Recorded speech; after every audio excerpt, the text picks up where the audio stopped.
Hey, I'm looking for an economist and a CPA. There and there. Awesome, thanks.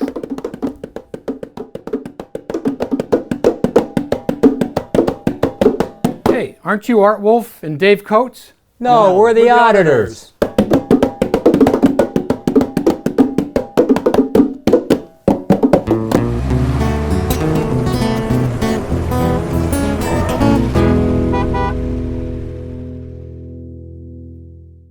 Welcome to Travels with Charlie, Vermont Politics in Real Life. My guests today are Art Woolf, economist, and Dave Coates. Dave, a retired managing partner at KPMG and member of the Vermont Business Roundtable.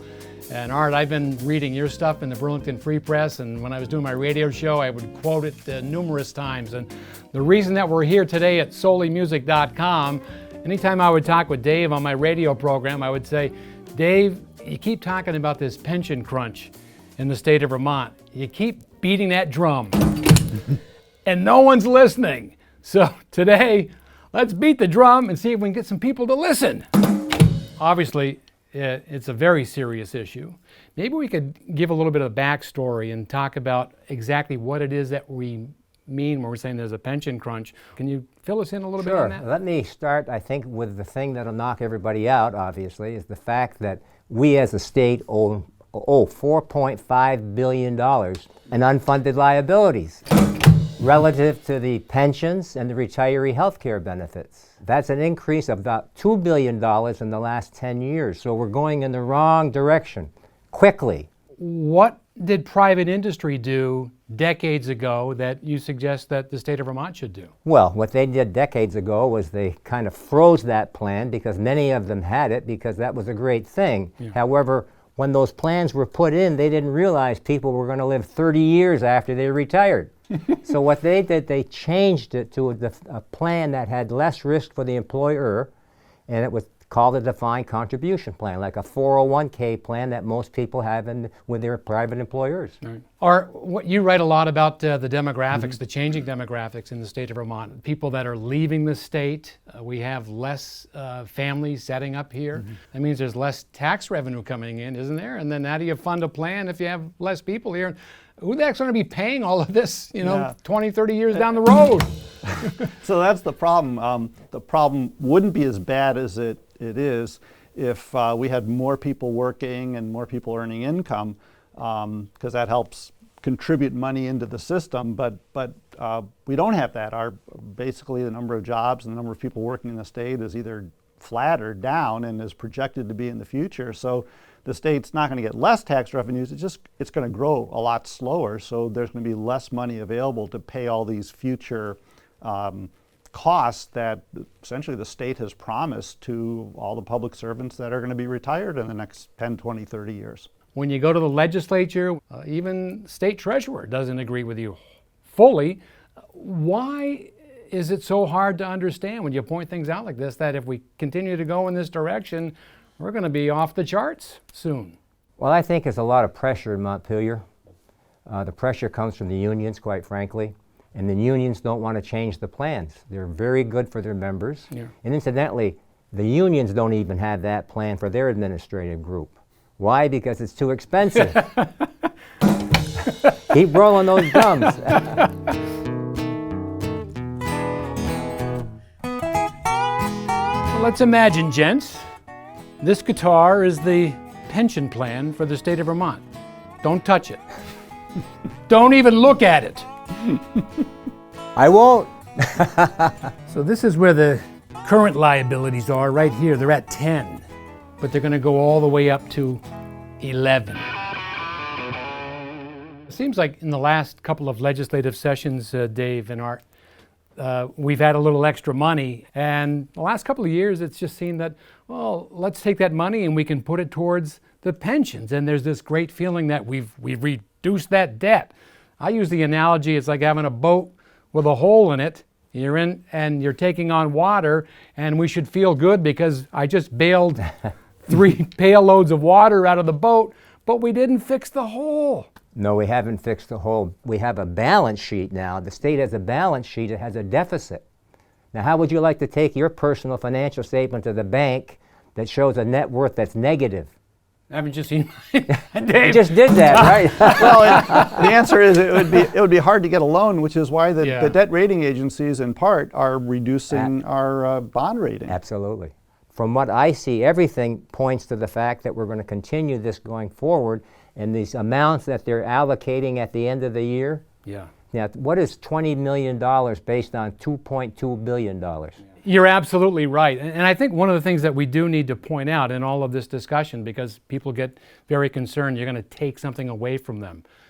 You'd be grandfathered in, correct? If you're in the system now, Absolutely. you would be grandfathered in. It's new hires. From day one, we've all said the same thing. Who's ever in the system stays in the system. What we need to do is stop putting that system into play for new employees and start a new system. So we're pushing all these costs onto people that either aren't alive right now, or aren't voting right now, or are young right now, and so it's going to be a real burden on them in the future. Or they're going to leave the state. Or they're going to leave the state. I'm playing the budget now. So take a look at these chairs here. They actually represent two things. They represent future taxpayers that are going to be on the hook for the pension liabilities, but they also represent a number of people that were invited here today to represent the status quo. And they chose not to come here. Maybe they're afraid of Dave Coates or Art Woolf, I don't know. We've already talked a little bit about how things have changed. Maybe 40, 50 years ago, you retired at 65. The life expectancy was, you're lucky if you make it to 72, 73, and I think Social Security and private industry were probably hoping that's the case, but we've certainly proven that that's not the case, and I'm looking at Dave as an example here. With improvements that we have in medicine and the like, we could see, we've all heard that 100 is going to be the new 65.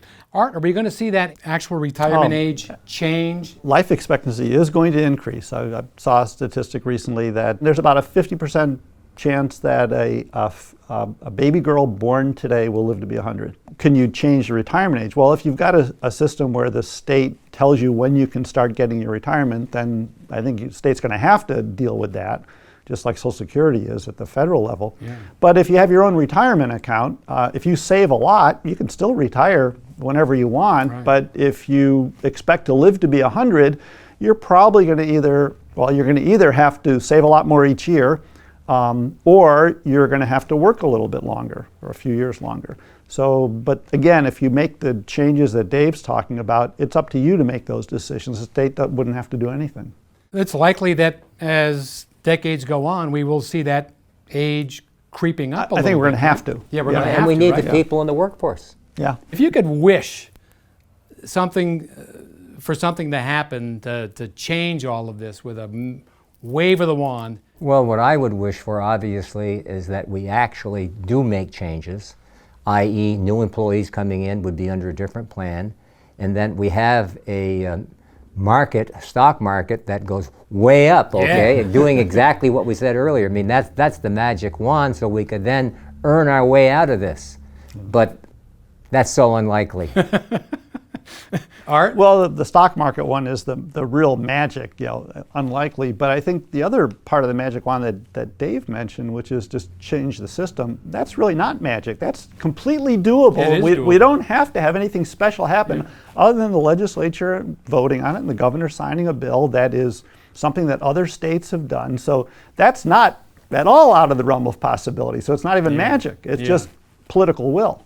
Back many years ago when Dick Snelling was governor and we had this big deficit, I was at a meeting with him and we had several people there, and he was proposing a tax increase, surcharge, just for a short period of time until we get rid of the deficit. And one of the things he said to the group, can you come up with a better plan? The magic wand. Yeah. So one of the individuals said, well, let's sell all the state parks. He looked at him and said, that's the dumbest idea I've ever heard. Who was that guy and where I'm is not he going to now? tell you. It wasn't me. Okay, just checking. Once again, thanks to my guests today, Art Woolf and Dave Coates, for being here today to talk about the pension. I want to thank Trevor Contoys and Dave Contoys here at Solely artmusic.com for letting us use their studios. You can see Art and Dave. They'll be performing as the auditors at the Holiday Inn Lounge coming up sometime this weekend. And I'll see you in my travels. I'll be hanging round, covering lots of ground.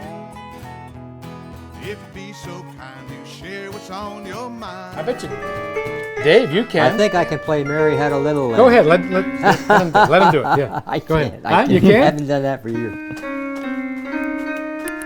I can't either. We make great music together, guys.